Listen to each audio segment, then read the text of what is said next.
Oh, hi there. If you like cricket in a way that brings you to, the good areas channel, then I think we have the game for you. Hit Wicket is a mobile game that is way more than just about, smashing your screen. It's about strategy and what you really try and do inside a cricket game. However, there's still a little bit of fun and gaming involved because you can get superpowers when you get things right. And it's not just about playing either. You can build your own team and coach it and manage it and do all those other things that, let's be honest, you really want to do all the time when it comes to cricket. So download the game now. Bring out the cricket pundit in you and download Hit Wicket free for mobile. Because Hit Wicket is a cricket game made for you. Stick it in your pocket today.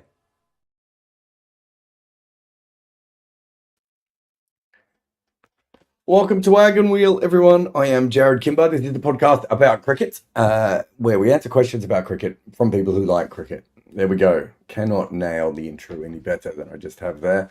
The best way to get questions in is if you're on YouTube, you can do super chats. But if you're not and you are listening to this via the podcast, and because you have no idea what hours we're going to come online, which I don't, so I don't know how anyone else would know, feel free to do it via Patreon. So patreon.com/Jarrod Kimber. You can sign up to Patreon, or if you have no interest in asking questions, but you want to buy a signed copy of my book, you can also get that over at Patreon, or you can just go to Patreon. I know there's probably other stuff at Patreon. Let's start with the questions. And the first one here is from Jessica, who says, "These TalkSport discussion videos with you and Steve Harmison appear to have been a considerable success." I think we've only done a couple with Harmy, haven't we? Maybe twice when Bumble was away, I think, or busy. Scores of people in the comments arguing over the merits of your ideas. John and Steve clearly have professional respect for you. Well, I mean, I've known them for a very long time. It'd be weird if they didn't. I met John in 2010, 11 Ashes. And we've been pretty close friends ever since. First time I met Harmy, I reckon I was commentating on air with him. It was one of those things where you don't get to meet the person beforehand, and then suddenly he sits down next to you. And I remember a friend sending me a message going, "I didn't know you knew Steve Harmison," because we were joking around on commentary. And the truth was that I had never met him before in my life, of course, at that stage. But yeah, we always had a good relationship with both of them. Same with Bumble. Except for I think there was one tweet I sent out once where Bumble thought I was taking the piss out of him. In actual fact, I thought I was telling a great story about Bumble from a pub. But yeah, it's interesting because when you do stuff like that, like, it's funny. I got a message the other day, someone going, "Oh, finally you've made it to the mainstream." I'm like, well, I worked for the biggest cricket website for 15 years. I commentated for ABC and BBC, and have commentated for TalkSport for a long time. But there's something about these YouTube videos and my face being on them that seems to have changed the way that people are reacting to them, if that makes sense. It's really interesting from my perspective to kind of see that happening in real time, and seeing people kind of working out what is going on from that side of things. So look, I found it really fascinating, but yeah, they're fun. I mean, just talking to my friends about cricket, right? It's no different than talking to you over here, just there in the room. Vivek says, "How far away from franchise test matches in your opinion?" I can't see anyone coming up with the money at the moment. I know there was a guy recently who had some money behind him who was looking at it, and he contacted me. And his big idea was to get the players to all buy a share. And I was like, look, players don't really, that's not how they work. They want money up front. That's what they're used to getting offered.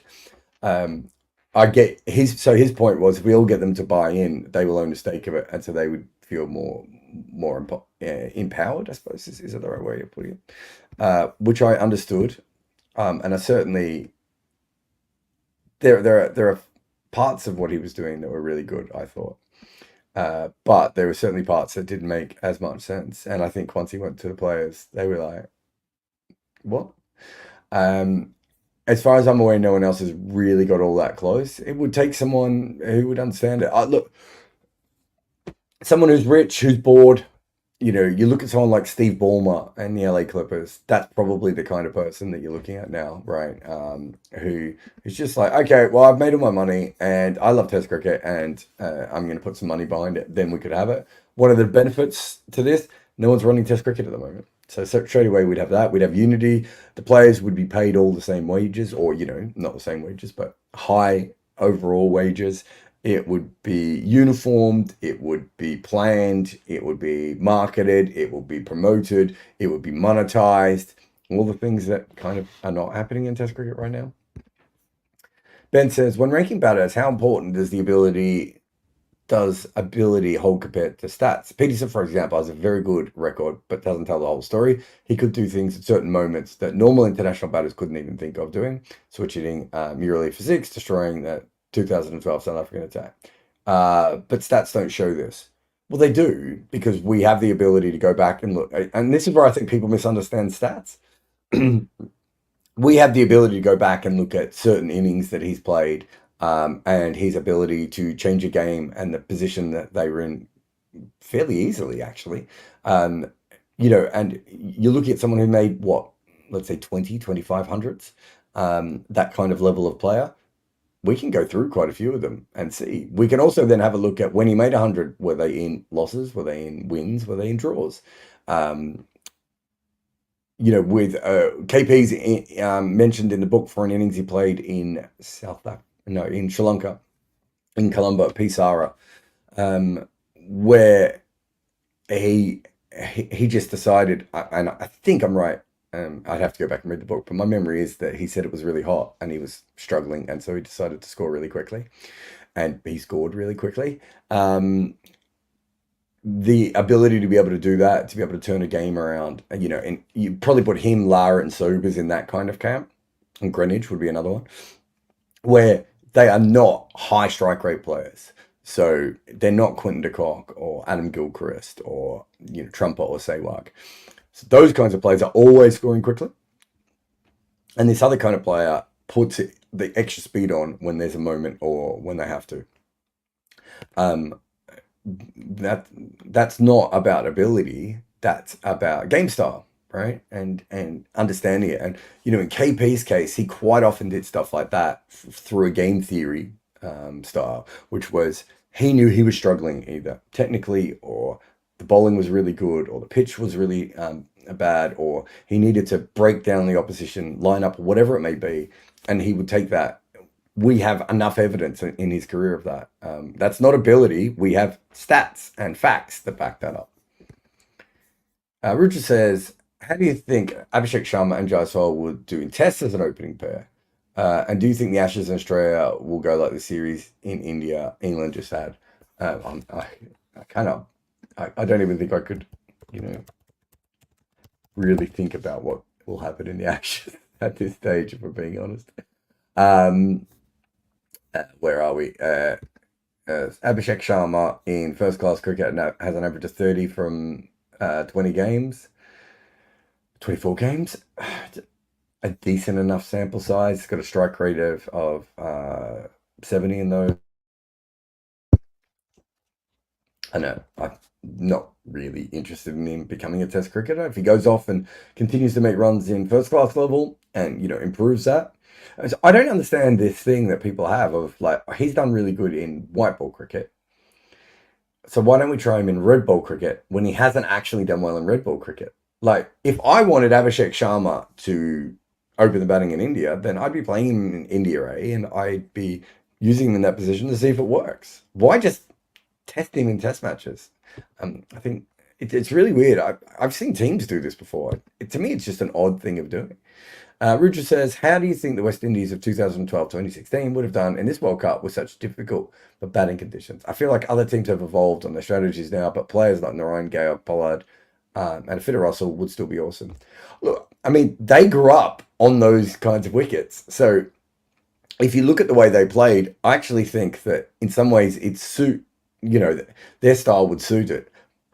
Unlike, I suppose, the Australian and England players would be two groups of this. Australian and England are trying to force balls that aren't particularly bad for boundaries, right? The West Indies method was never quite that. It was wait for a ball to be in your zone and take a risk on a boundary. And I would have thought in that World Cup it would have suited them quite well. You know, and in some of those World Cups they would have had better bowling attacks for that as well. Ali says, what would a success season for Major League Cricket be in season 2? So far, the attendance has been disappointing in the first weekend. If you want my actual answer here, it's that the tournament goes off, that the sponsors are happy, and that they get, you know, within 80%, or within 20%, I should say, of the viewing that they got on broadcast last time. They get their money.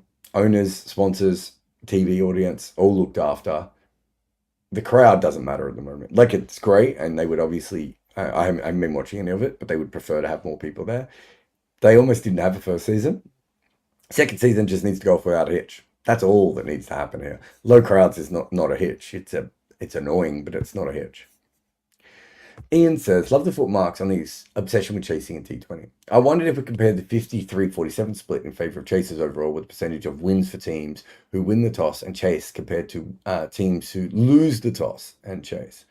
If the success rate is higher for teams who have won the highest, that might suggest that teams are making a slightly cleverer decision. It's so rare for teams to actually lose the toss and chase, though.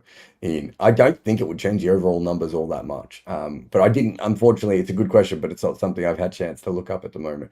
But I'd be surprised if it made a big change, especially because I think that teams are winning the toss and chasing almost automatically. I would assume it might even kind of go the other way than what you think, but I'm not sure. It's a fair assumption or fair question. Oh my God, Will. Well, I don't know if you can hear, but I don't really have the voice for this kind of question, and I don't know how you think I'm going to be able to read out this much. It's so long. What would happen if T20 and Test cricket split?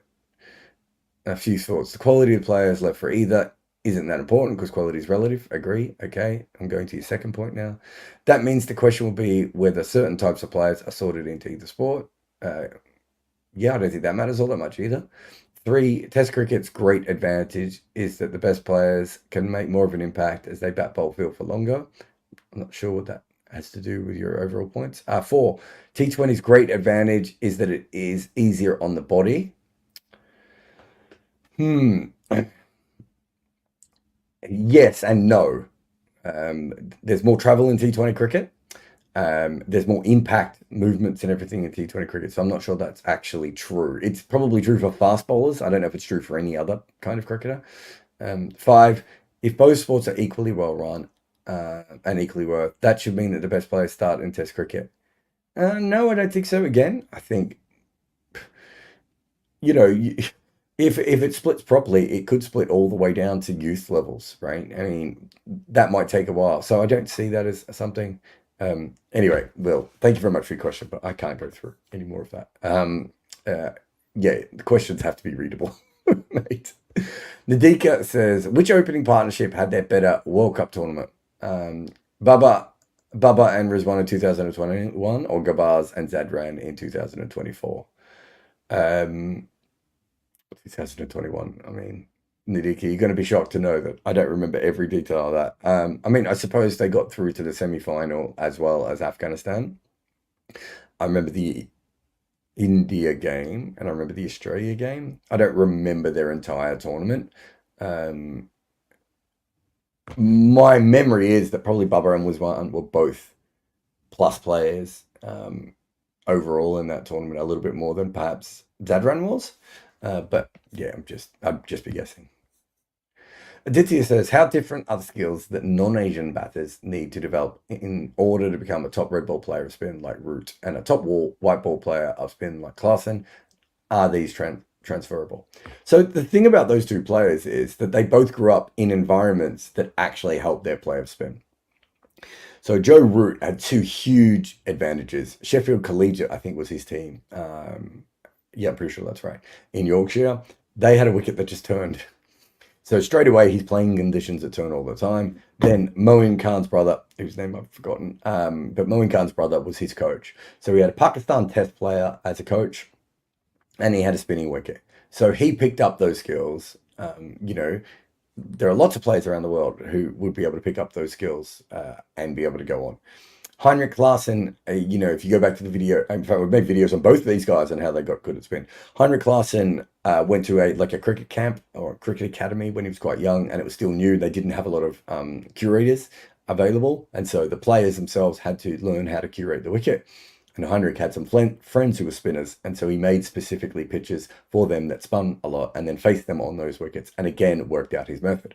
I interviewed AB de Villiers recently, and AB was talking about how even late in his career he was still taking tips from Heinrich Klaasen. So on a very basic level, how do you recreate those two things, right? Yeah, there's some interesting ones, right? I think Ajinkya Rahane is fascinating because we know that Ajinkya Rahane averages about 60, 65 for Mumbai. Clearly played spin beautifully, but when he got to test match cricket, didn't play spin all that well. So does that mean that those other guys were more naturally gifted towards it? And you know, in the book, we were looking at. I'm trying to think of all the players. I looked at Callum McLeod, who came out of well, I was going to say Durham, but came out of Scotland, Durham, and Warwickshire, I suppose, and became a brilliant player of spin, despite the fact that you know it's not a natural thing for a player from the north of England to be good at. And there was another player as well that we looked at that was brilliant. But you know, there's a podcast actually we've done with Brian Lara that will be out in a couple of days, and Brian Lara talks about the fact that you know, growing up in Trinidad is a huge advantage to learning how to play spin, right? So that's where they come from. The T20, well, the test match one for Root is really interesting because essentially what Root managed to do through help from the ECB and analysts and everything else was kind of copy Rahul Dravid's foot movement, either facing the ball, hitting the ball a long way out, or hitting the ball all the way back on the stumps. Anything in the middle is the sort of the danger zone when you're playing spin, and Root completely stopped that at all. And then he added the sweeps, which meant that he had a further attacking option. That kind of algorithmic thinking, I think you can do, but you still need to have grown up around spin and feel comfortable playing spin, which not all players do. And then you've got Klaasen. Klaasen has this shot, right, which is, I don't even know what you would call it. It's almost like and when I grew up, a lot of women I played, or a lot of girls who I played tennis with, would have this forehand that was really, really low. It was almost like an underhand forehand, and they would smash it. And that's kind of the shot that Heinrich Klaasen plays. That shot is already starting to filter out to other players. His ability to play off the back foot, off balls that and middle them is something that I have already seen other players try and do. So he's taken away one length from you, and then you have to bowl the ball in the perfect length. And if you don't, he doesn't use his feet all that much. But if you over pitch, he can take one step down and hit you. So he's kind of taking away that middle length. And I think because a lot of T20 spinners started bowling shorter, Heinrich Klaasen has developed a shot for that ball. All right, let's have a quick break. And when we come back, there'll be more Wagon Wheel with me, Jarrod Kimber. This is brought to you by Cricket 8. They are a new player in the game trying to educate fans on what is really happening in cricket. We have a partnership with them where we host live watch-alongs, do podcasts, and write articles. If you want to know what is really happening with our game, visit cricket8.com. If you make any content, Minvo Pro is the tool for you. Take your long format content and cut it and slice it for social media. This AI-inspired weapon will turn your one piece of work into so many clips. Try Minvo.pro now. Josh says, how would you rate the Fab Four 80s all-rounders from best to worst at T20? I suppose Kapil Dev would be the automatic one because you could take the new ball. And of the white ball players that you've just mentioned, so Hadley, Kapil, Botham, Imran, he was probably the best natural white ball player. So you probably have him at number one. Botham should be number two with his skills. Just depends on how serious Botham took it. He never took one-day cricket all that seriously. And so he doesn't have a great one-day record. I wonder if he gets the new ball in T20 cricket would be my only problem with him. But he's a better bat than Kapil Dev with a similar kind of power. So that he should be able to bat. Either he could probably bat 1, 2, 3, or what, 5, 6, 7. Capital Depth's probably 5, 6, 7. Uh, Hadley takes the new ball, sort of Boovy type bowler with the new ball, maybe slightly better. And then a Pat Cummins type hitter, maybe Vernon Philander type hitter. So goes in at number 8, but makes sure batting a little bit stronger. Kyle Jamieson, that sort of level with the bat. So that's a pretty good player. Imran's main skill was reverse swing. It wasn't his main skill, but certainly it was his elite skill. But he was very fast as well. His batting, I just don't know how it translates. So you might end up with him playing an Ashwin-like role. So I think his role is the hardest to work out. So I'd probably have him lowest. But because he's a proper quick bowler and also a very good tactician, it's possible that he might have been one of the more useful ones of the four. But it's harder for me to instantly work him out. Josh says, in your videos, it seems that you're unimpressed by Kane among the Fab Four because of inflated numbers against weaker sides at home. What would you have to do to be in your eyes to be a better test bat than Steve Smith? He's not going to be a better test bat than Steve Smith. It's not even close. Look, the big difference is, I think I'm right in saying, well, Steve Smith's, probably a top 10 batter of all time in Test cricket, right? And I know people who will make claims that he's as high as second. Kane Williamson is nowhere near that level. So Kane would have to play for like an extra 4 years and continue to average a lot. I've said this before. Kane Williamson, against the best attacks, averages 37 against Australia, 37 against England, 38 against India. South Africa is the only good attack he has a good record against, where he averages 63. But in South Africa, he averages 21.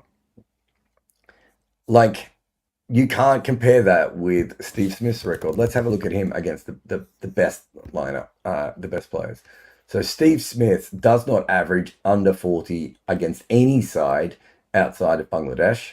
He averages 56 against England. He averages 66 against India. He averages 47.5 against New Zealand. And he averages 45.5. If you break that down in countries, 55 in England, 50 in India, 52 in New Zealand, and 41 in South Africa. What would Williamson need to do? He would need to play 4 more years and absolutely smash the best attacks home and away over and over again. Their records are just not even close to being similar, Josh. I don't know how anyone could make that claim. Overall averages, yes, but this is not the place for overall averages. We use medians and ratios. Naveen says, if you had to pick a batter in their prime to chase 12 off the last over in the T20 game against Jasprit Bumrah, who would you pick? If it has to be an Indian batter. I don't... Is it... Well, it's probably Dinesh Karthik, because I think he has the best record against Jasprit Bumrah. And because he could scoop, he's a good option. Josh Butler would make a lot of sense. Who else am I missing? Anyone who could make the Yorkers a little bit less automatic would be interesting. I don't know what Dhoni's record is against Bumrah, but I don't remember it being particularly good. But Dhoni would be an interesting one again for the same reason. You're taking away the Yorkers, right? If you make... And Dilshan might have been another interesting one. If you take away the Yorkers or use that against him, he has to go with a different plan at that point, which is fine. He is capable of that. But you take away, a good chunk of what he does really well. And I think that's what you have to do to beat someone like Bumrah. Bloody says, how bad was Dominic Cork? I'm only familiar with him because I've seen him get smashed by so many different batters in the 90s and 2000s in highlights videos. I hardly remember him taking a wicket in any of those. Well, to be fair to Dominic Cork, I don't think they have highlights videos of Dominic Cork. I think Dominic Cork was a really good new ball bowler, is my memory of him. I just having a look, he took 131 wickets at 29.8. That's an above average bowler, but when was his last test? Yeah, I don't think we would have stats on his ball by ball numbers, or I wouldn't anyway. Because I think that's where he'd be really interesting was Dominic Cork just a new ball bowler? And my guess would be yes. purely based on watching him. And I always felt that he was a guy who tried very hard with the old ball, and he was very smart, and obviously never stopped yapping, but probably didn't have the skills that he needed after that point in time. And so, he wasn't fast, and he wasn't, particularly tall or hit the wicket all that hard or anything else. Yeah, we only have 130 balls of him in the first 20 overs, so there's not a lot to go on there about ODI cricket. Also, nothing in ODI cricket. Okay, well, that's fantastically unhelpful. So yeah, no, I mean, he was. Who would he compare to? He's not like similar bowler to Siddle, but there's a little bit of Siddle in him. Probably swung it a lot more. I mean, everyone swung it more back in those days, but he obviously swung it a little bit more. But eager in the contest, consistent, putting the ball in the right area.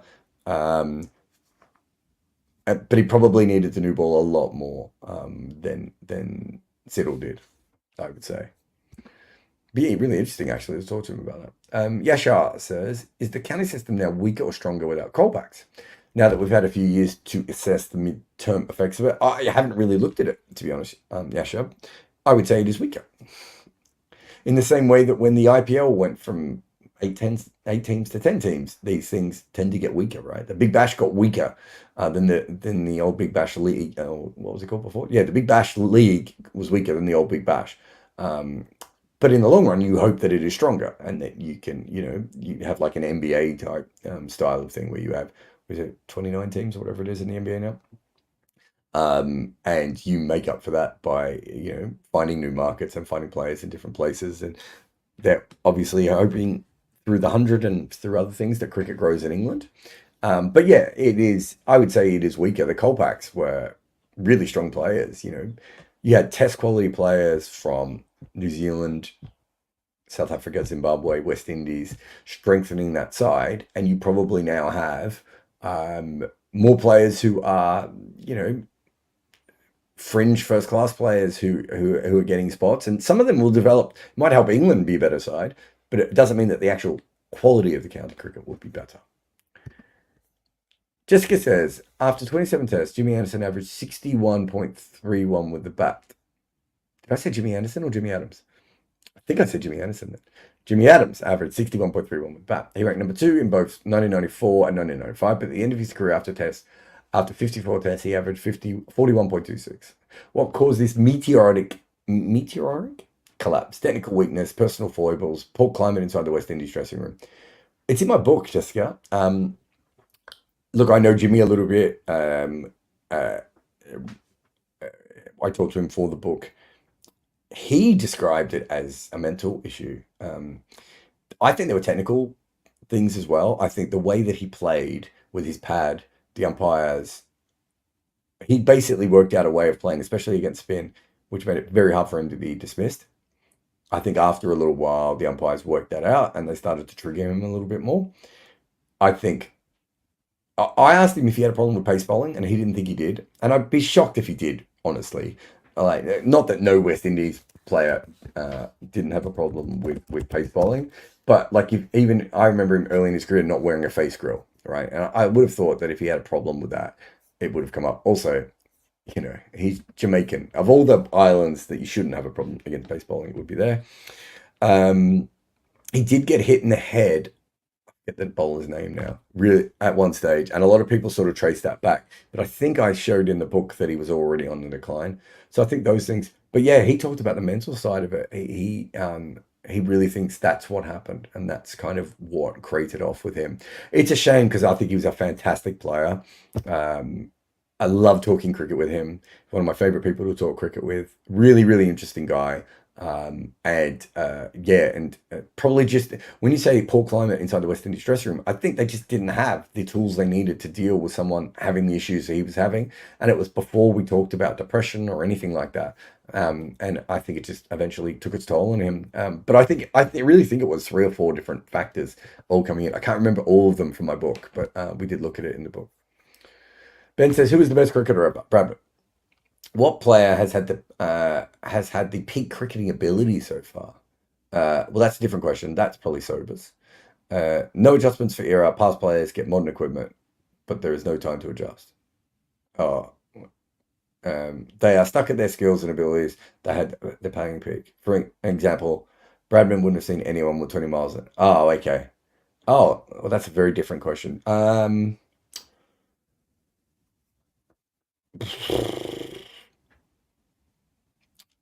It's I don't know how to answer that, Ben, if we're being honest. You've got so many caveats on it, which I like. It's very specific. Um, I mean, it's probably just like a modern cricketer. You could, if you wanted to argue batter, you probably have AB de Villiers, Virat Kohli in that argument. I suppose Rohit or David Warner maybe as well if you wanted to. If you wanted bowlers, you would throw in Jasper Bumrah, maybe Jadeja as well. Maybe you would have someone like Holder and Ben Stokes because of the all-round skill that they both possess as well.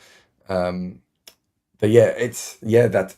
I mean, that's why we do look at those questions in a different way because the way I look at it is AB de Villiers wouldn't be AB de Villiers had Bradman not Bradman, right? And so it's a very hard question to answer, but it would be someone from the last 15 or 20 years. I think that's probably the best way of putting it. It's probably Callis actually, if that's what you're doing at the moment. Oh, you've got it. Has the game advanced enough in recent years to nullify Callis? No, I mean he faced fast bowling.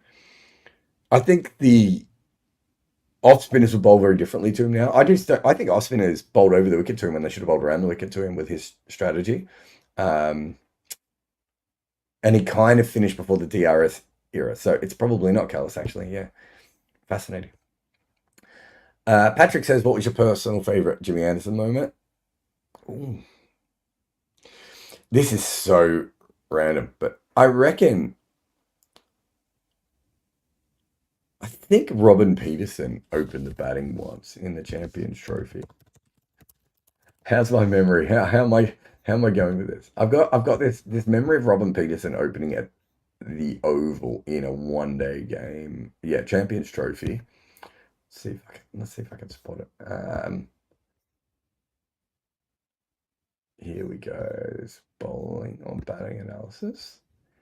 The Oval batting position.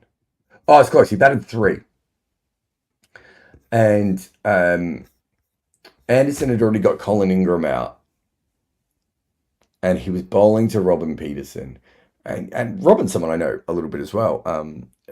Really interesting guy. Again, a bit like Jimmy Adams. It's one of those players who's probably not an elite player, but thinks about the game in an elite way, and takes little bits of information from it. Anyway, I've never talked to Robin about this. I should get him on the podcast. But I remember Anderson was bowling to him, and I remember this with the new ball, by the way, and it looks like it wasn't. It was the 11th over.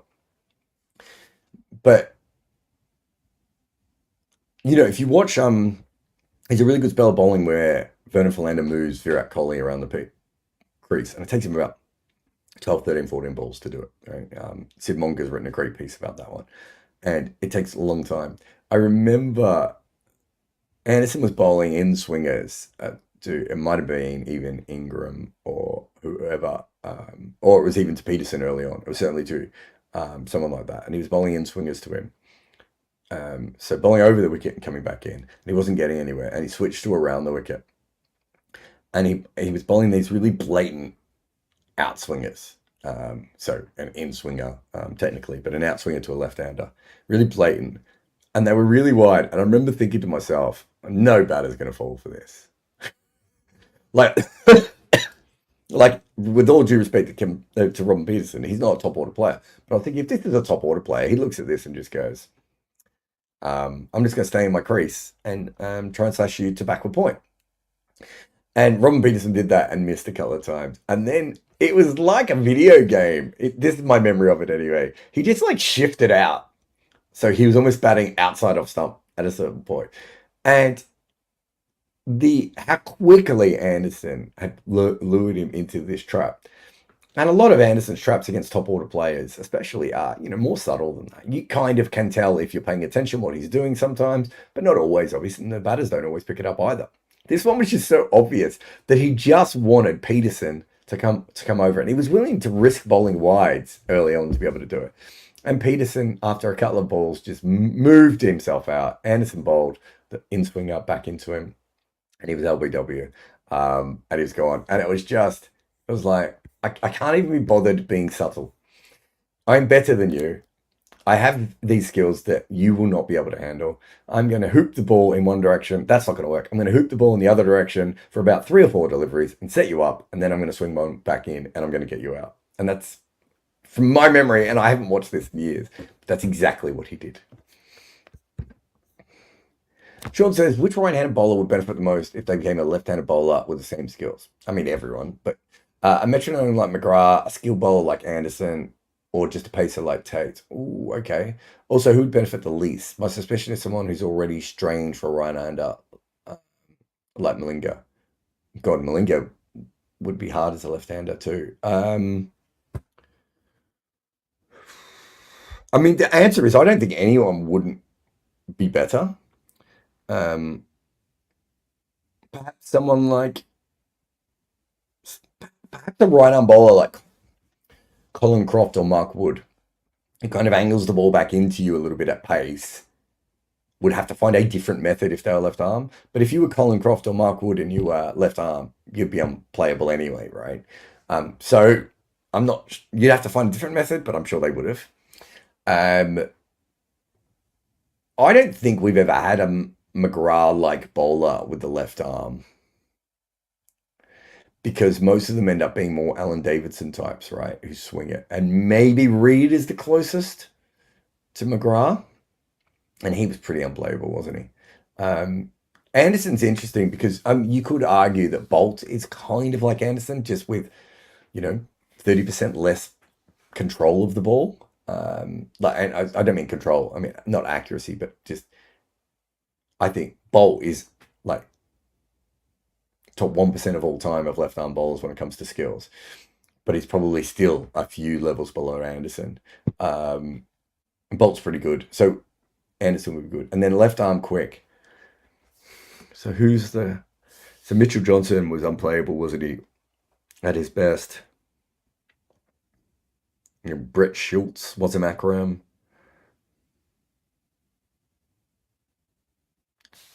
I kind of, yeah, it's a very good question, Sean. I wonder if it isn't probably. So Dirt Nannis bowled at a similar pace to Tate with left arm and didn't have that much less skill than Sean Tate, and it didn't help him as much. Whereas I wonder if you just flip McGrath around, the angles that he can create, and so his best ball moved away from left-handers. So his best ball would come into left-handers. So if he's a left arm, he could bowl around the wicket and bowl the ball away from right-handers. Yeah, McGrath would be unplayable. I think it would be McGrath. The Anderson bowler would not be far behind, but I think it's McGrath. Cam says, is the frequency of men's T20 World Cups lessening the prestige of their wins? Yeah, and of the entire tournament. We've had 3 winners in 2.5 years. Of course, we didn't have one for 5 years before that, Cam. And I'm not sure that the Australian team got that much more prestige for winning in the UAE. With an ODI World Cup in that same time frame, another one in less than 2 years, I have World Cup fatigue. Yeah, look, that's the issue. Essentially, what has happened here is the ICC has decided to make as much money as possible in order to get themselves more power and get themselves into a situation where they don't get kicked around by the major 3 boards in the future. And because of that, we have all these World Cups. It's an issue.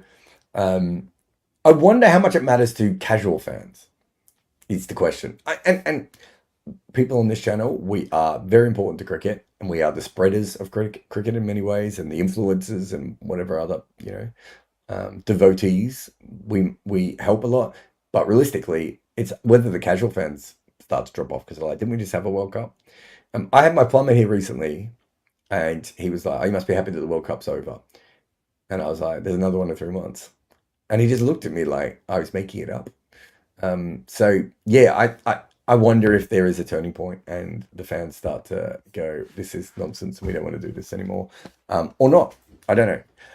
Let us have a break, and then we'll come back with anything from the room. I'm Jarrod Kimber, and this is the Wagon World. I have a book out with Abhishek Mukherjee, and it is called Overthrowing Cricket's Empire.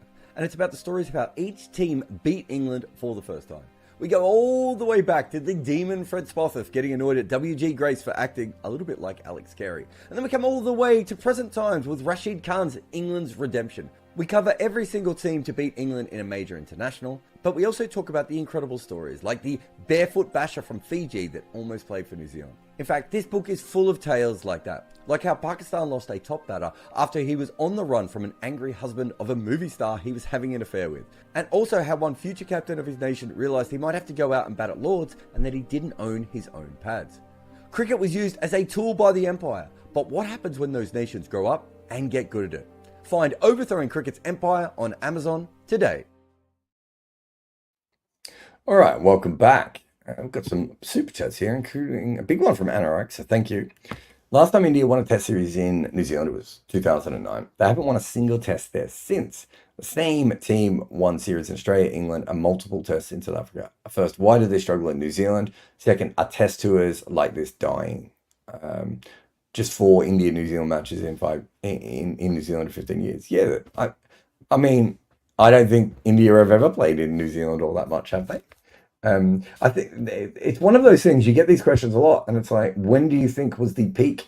I remember talking to Ram Guha, I think, and he was saying how Indian cricket always looked down on New Zealand cricket as a general rule anyway. So, I don't think we've seen a situation where it happens all that much in kind of the history of the game. Let me just see if I can find the series here. Series averages. So if we go back through the history, they play it. Help me. They played in 1955, and then in 65, 68, 69. Then not another one till 76. There were 2 series in 76. Then 81, then 88. You see what I'm saying? Like, when did they play each other a lot? Would be my question. The other part is, why do they struggle? Look, some of it can be dumb luck, right? Like, they've obviously been a really successful team against almost everyone else, so I don't think it's a huge issue. Like, when I'm looking at a batter's record, if they're really good in England and they're not really good in New Zealand, I kind of just think either it was a matchup thing or a blip, because clearly they can handle the ball moving around, right? One thing I would say though is New Zealand were really good in that time with it, and they had a really good bowling attack. Lots of very good weapons available to them, and the series were a little bit shorter. I think New Zealand were, up until very recently, a fantastic team at home. So I think that all has to come into it. Thank you very much for your super chat. Ekant says, a couple of writing questions. How do you use quotes in analysis pieces? How do you deal with blanking out? Oh, okay. How do I use quotes in analysis pieces?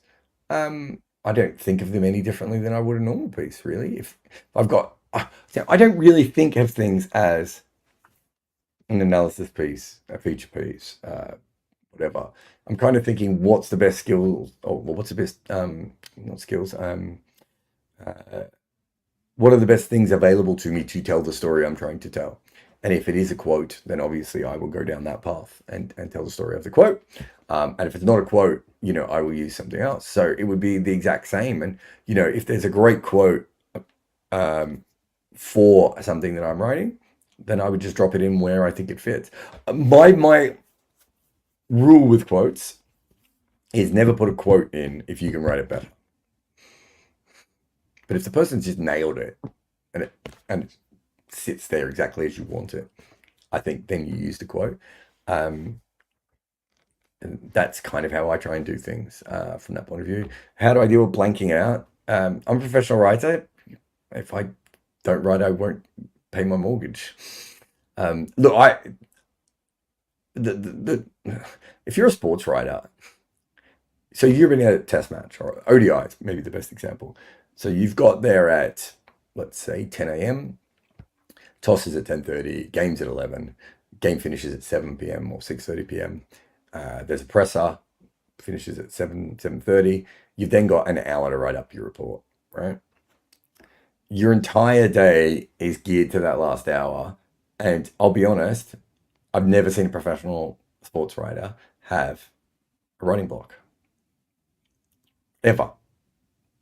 I've seen them be frustrated. I've seen them struggle to write good things.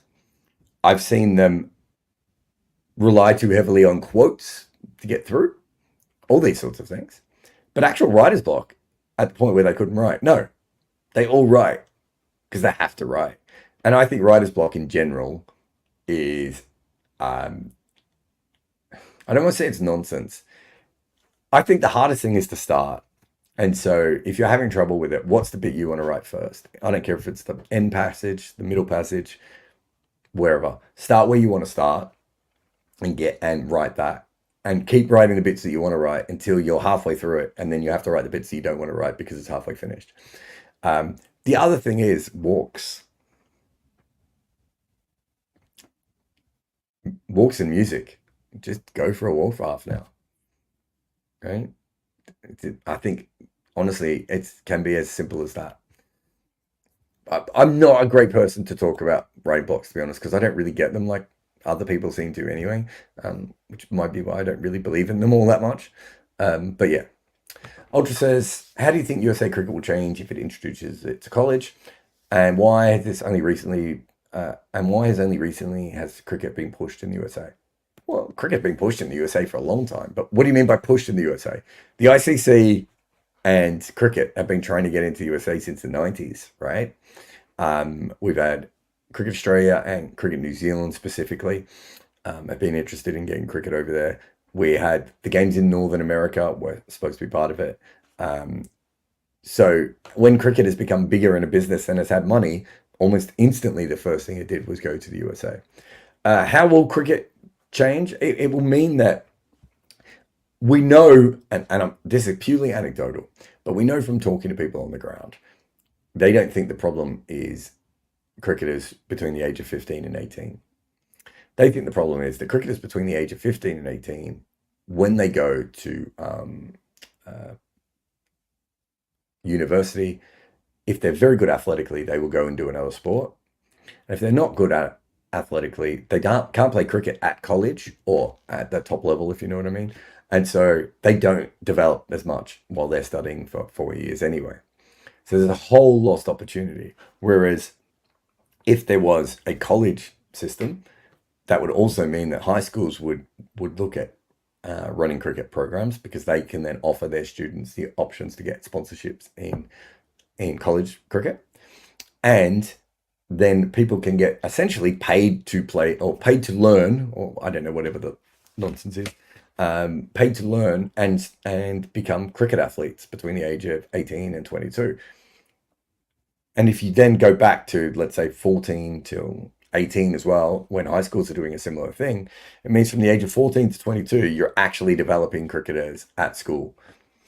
That's not happening at all at the moment. And the other thing is that we know that college sports is what drives America's incredible rise as a nation, right? Like, what outside of baseball and hockey, college sports is athletics and swimming and basketball and tennis. I think golf at college level is quite big. All these different sports, American football, etc. So it would be huge. Anurag says, Davies said in a recent podcast that he found Bumrah completely average when he first faced him, but a few years later when he faced Bumrah again, he struggled a lot. What specifically did Bumrah change about his bowling to get so much better? I've no idea, because you would have to go back and have a look at that original thing. It could have been that he built and got a little bit stronger. It could have been that he changed his action a little bit. He might have filled out his frame, and just felt better in his body. Could have changed his wrist position. The only way to tell that, Anurag, would be if De Villiers could remember it, or Bumrah might be able to understand it, or you'd have to go back and have a look at the footage. It's a very good question, but yeah, I don't know. I will say this. Who was it who told me this recently?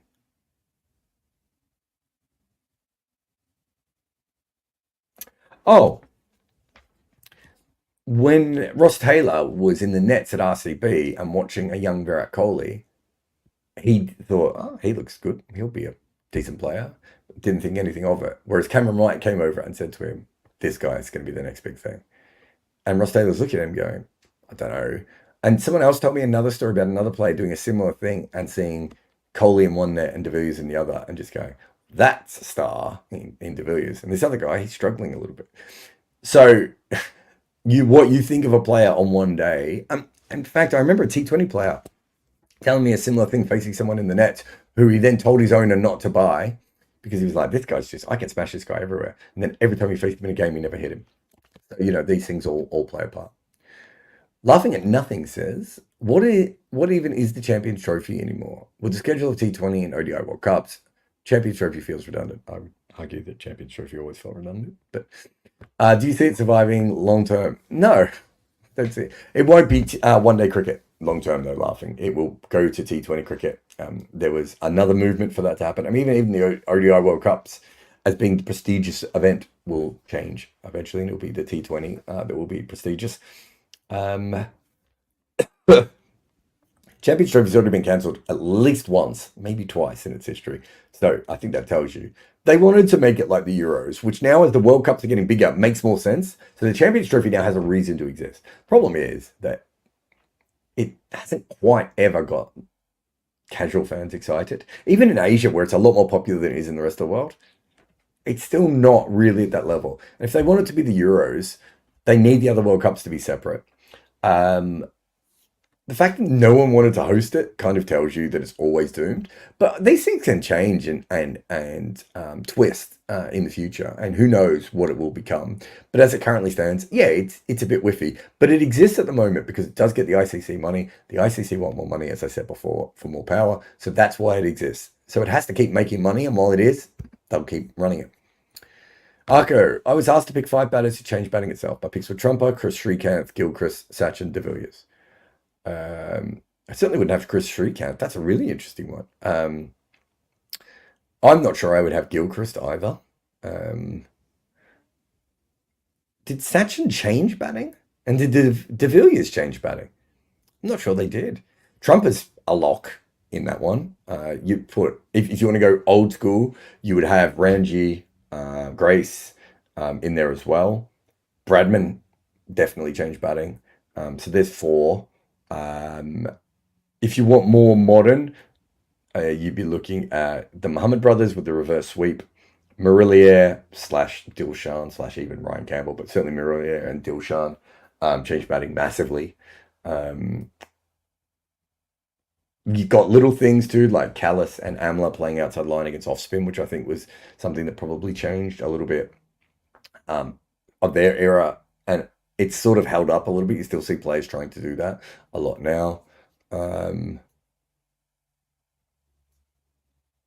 I'm trying to think about Gilchrist. What did he change about batting? He allowed for wicket keepers to be slightly more attacking, but if you go back, there's kind of Farouk Engineer is a long time before. Dennis Lindsay is a long time before Gilchrist as well. Who else changed batting? Yeah, most things that change batting are bowling and the general, different lengths, different lines, and all those sorts of things. So yeah, if you want my picks, it would probably be Grace. I'll probably leave Ranji out, even though it's an important shot. I'd probably have Grace, Trumper. Then I would have Bradman. Probably, either Muhammad brother, whichever one. I can't remember which one is credited with the reverse sweep being popularized, but whichever one it was. And then Dilshan for opening up that final part in the field would be probably the most. Yeah, I think that's right. Suresh says, what has Pakistan's white ball legacy been in the last 7 years, given that most of the core has been the same since Champions Trophy 2017, given the resources, are they punching below their weight? Yeah, they probably should have made the final in 2021 in the T20 World Cup, right? Australia sort of stole that off them and ended up probably stealing the whole tournament off them. They made the final against England. I don't think they're as good in one-day cricket, but I do think in T20 cricket, they're probably not playing the ideal plan, but even then you almost think that their bowlers at their best would have been able to steal something and haven't. So yeah, I think they're certainly going going below. If you want to go back to 2017, then yeah, I think they have been quite disappointing ever since. Then considering that, yeah, they've got a lot of, they have Shaheen Afridi at his peak and haven't really done all that much with him, right? Um, I think there have been some issues though. They probably haven't had the batting that they needed. They haven't caught up with the batting revolution in white ball cricket, and their spin has been a real issue in that time, especially when once Shadab started struggling. Recently got into women's cricket. Would it be right to say that in terms of fielding skills, India are miles behind Australia and England? Oh, that's interesting. I can't think of myself watching Indian women and thinking to myself, Cyber, that they're massively behind. It's probably what you're seeing is that professionalism that those other two countries had, and plus Australia is always going to try and field really well, right? It's probably the professionalism that they've had, whereas the most of the Indian players would have been really, really gifted players who probably have spent most of their time batting and bowling and not being in that fielding environment in the same way. There's maybe also the way that Indian academies work sometimes. The very most talented players spend hours in the nets and don't spend as much time fielding. I know the England women's team certainly have tried to become really good fielders, partly because New Zealand and Australia were I think light years ahead of them for a period. But I would have to go back and watch to be sure if you're right. I mean, Hypercourse might be in the comments, he might be able to answer it, but it's not something I've noticed. But I have noticed how good Australia and England are. But I haven't ever thought to myself, oh, the problem with India is this. Karen says, do you think cricket would benefit from a more centralized broadcasting system, and how viable is that? Well, it's not viable, is it? I mean, if it was cricket.tv, which they bought the rights to like 15 years ago, then yes. It's not viable because it's all individual different countries. And so even ESPN, who's massive, doesn't really have, that big a say in certain countries. Like, would it be worth ESPN buying the cricket for Australia? Probably not. I don't think they're even that involved in the Australian market anymore. So it's not viable as it currently stands unless you go to Cricket TV. By this point, cricket should have its own channel where we can all buy it and sign up and watch whatever we want and pay for whatever we want. And it's ridiculous that cricket does not have that. But your general question is, do you think cricket would benefit from a more centralized system? Take away broadcasting, almost everything for that. The answer is yes. Anurag again is killing it. Now that Kohli is retired from T20 internationals and really plays white ball bilaterals anyway, does he surpass Stephen Smith as a test bat if he averages 56 for the next 4 years? Well, part of that really depends on Steve Smith as well, because if he averages 40 for the next 4 years, I would have to go through my full lists to see what Kohli would have to do. I think I saw Kohli as going up as high as 14th best batter of all time. These numbers are a little bit out of date on Kohli, but they don't include the last year, I should say. But other than that, they're pretty accurate. He says, without being able to find them. Here they are. I have Kohli as above average. So he needed more runs, so that's fine. He'll make more runs. That's easy. What's this one? Runs. No, sorry, he needed more years. Yeah, because he hasn't played for that long. That's fine. So 4 more years, as you said. That's fine. Runs ratio is absolutely fine. What's his away ratio? He's not very good away from home. He's when we're comparing him to the top 70, 80 best batters of all time, he's 10% worse than what you would than the others are away from home. He's absolutely fine in his era. He's absolutely fine in his match ratios, but he's not a massive plus in either of those. Which is just comparing him to the era and the ratio that he's been in. Percentage of runs scored. Again, he's about average, about par. And this is par compared to the best players of all time. I've got him as 9+ years and 6 great years. Whereas Smith, I have runs ratio, absolutely off the charts. How many runs he scored. Years ratio, is that right? Am I looking at the right Smith? I'm looking at Graham Smith.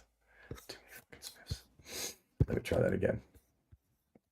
Boom, boom, boom, boom, boom.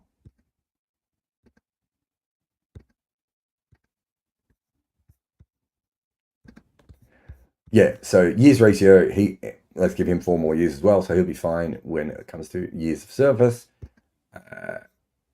Runs ratio, he's absolutely fine already. He is 15% better than another great player at away from home, which is massive.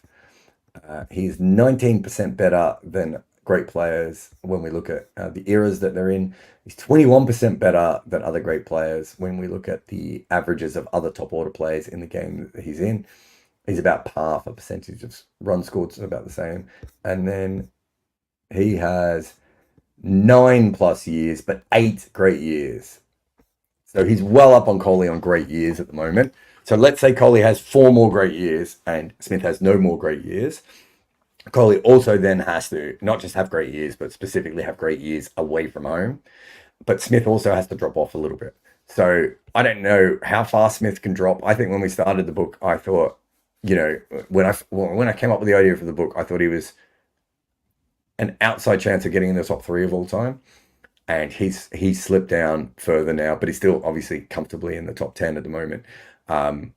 Whether he can slip down further than 14th, I think is unlikely, because I think he'd just retire at that point.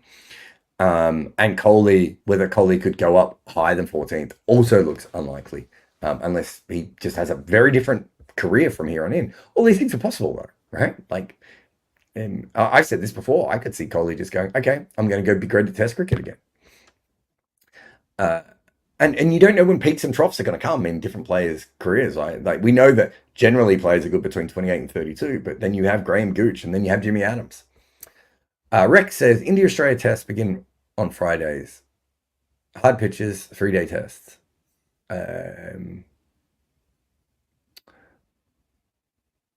Yeah, Australian cricket fans don't usually go to test matches on days 4 and 5. If that's what you're talking about, this series, I haven't even looked at what day of the week they're on yet. But if that's what you're talking about. So generally, you try and have day 1 on Thursday or Friday, leading in, so that you get the big 3 days, and then days 4 and 5. And Australian fans just have traditionally for a very long time not gone to those. Soros, Daphne, I already answered this, Soros. Did you ask this twice? Yeah. Well, thank you very much. But yeah, the same answer as before. Pakistan have been punching below their weight. Their legacy is probably being a par batting team whose bowlers couldn't overcome it. Dark Knight says ICC should stop ODI World Cup and replace it with T20 World Cup. What do you mean replace it with T20 World Cups? We have one every 15 minutes. Champions Trophy should be in ODI. If ICC not taking this step, ODI will soon become bilateral. ODI World Cup soon becomes bilateral series played. Well, an ODI World Cup won't become bilateral series. This become a joke for the World Cup into the future. So a bit of a mess, this question, Dark Knight. Let me explain what is actually happening, which is the broadcasters want the major World Cup to be the T20 World Cup. And cricket is still holding on to the ODI World Cup being the major World Cup. Now, one of the reasons that the T20 World Cup hasn't leapfrogged it yet is the way it's set up, but also the last tournament was in America and the West Indies, and the broadcasters really wanted that to be in a better time zone because that was the one they wanted to be the breakout tournament.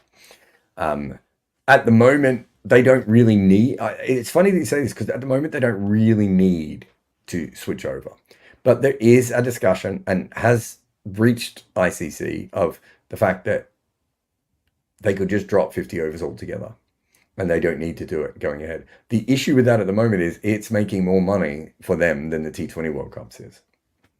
That won't be the case into the future. Champions Trophy, if you only have a Champions Trophy of ODI, why would people play bilateral cricket? If there's not a World Cup of ODI, I don't really see the point in ODI cricket existing anymore. Which are all valid things. These might happen, but yeah, I think you've got that in a little bit of a mess. But if you're saying that ODI cricket's in trouble, ODI cricket's massively in trouble. It ain't going to be saved by a Champions Trophy.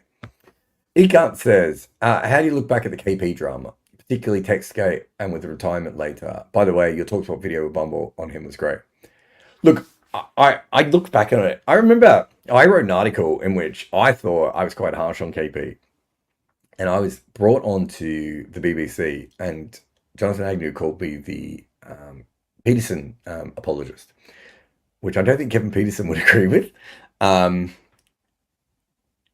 look, I think KP's a really, really interesting person. Like, I spent some time with him and know him a little bit. I really do think he's a fascinating guy in some ways. And I think he's a very different kind of person. I think that the way that England cricket treated him, they were poking something that they couldn't control, and it got away from them. Now, that doesn't defend everything that KP did, because he made decisions that I don't think were nice or normal or anything else. So, you know, what he did with Strauss, it's like, I don't care how much you're getting bullied. That's just a stupid thing to do. Why tell the opposition what to do? You know, it's very hard to defend something like that. But I do think that, and I've talked about this with the players involved, I think that the way they were trying to handle a difficult character was through a form of bullying, was through a form of knocking him down a peg. And I've said this before, but Kevin Pietersen's like the Piers Morgan of cricket, right?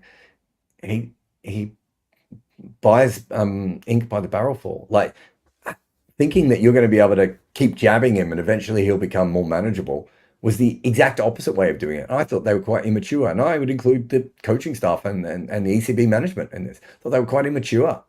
And I had this conversation with someone involved with English cricket beforehand, before it all happened, where they told me how they were handling KP, and I said, that is a horrible, horrible idea. It will backfire spectacularly. I don't think I've ever been more right about anything in cricket than that. And they looked at me like I was an alien. They're like, no, you don't get it. You don't get it. KP says something big-headed, and then a couple of players say this. And I was like, yeah, no, I get it. That's not management, mate. That's not going to work in the long term. That's going to end very, very poorly. I think KP has to own up to some of the things that he did as well. I think when it comes down to it, you know, I don't think he's owned up to, especially some of the things he said about people, which I think were equally as bad as what was said to him. And he also has to own up to the fact that he didn't particularly handle the situation at Notts very well either. And he does rub people up very much the wrong way at times. And he's got to deal with that as a human being as he goes forward, and probably still has to, I suppose. Jarrod says, why they're so front on left arm seamers?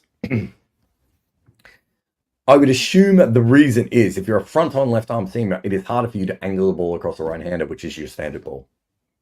It's a technical point. It's a little boring, but I would assume that's exactly what it is, Jarrod. That that particular ball, left arm bowlers have to kind of collapse a little bit in order to bowl the ball. That's why they're not quite as technically sound as right arm bowlers, because they're bowling across themselves all the time.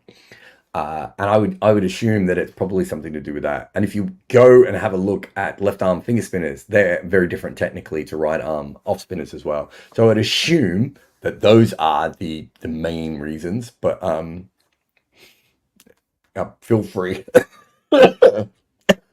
Almost died then.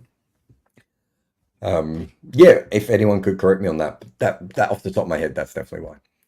Thank you very much, everyone. Great super chats today, and so many super chats today, and some other great comments as well. I saw a bunch of them in there. Thank you for your support. Remember, patreon.com/Jarrod Kimber. You can go support us there. You can buy a signed copy of my book. Also, there's a really good video on what I don't know what it is, the 10 or 12 key matches in South African World Cup history that I went through and did a little bit of a ratings guide on. I go and have a look at those and see. It's quite funny. There's a lot of comments going, you missed 2 years. So yeah, I missed about 7 years. I looked at the key games. Not everything has to be every single moment. Some things can just be the ones that you think are important. But go and have a look at that video. I thought it was a really cool little video. We've got some others coming up. A little bit of a downturn for us at the moment, just because I've been finishing my book, The Art of Batting, which will be out next year. But go and buy Overthrowing Cricket's Empire right now. Just continually buy my books for the next 12 months, apparently. Apparently that's the thing I'm asking everyone to do. See you again very soon. Sometimes you just need to take the slips out and bowl defensively. And you also need to be careful with your computer's defense as well. If you need a VPN, go Nord. NordVPN.com/Kimber to get a 2-year contract with a discount, plus 4 extra months and gifts in some markets. It's completely risk-free with Nord's 30-day money-back guarantee. The link is in the show notes. So put in some dot balls and turn them into maidens via NordVPN.com/Kimber.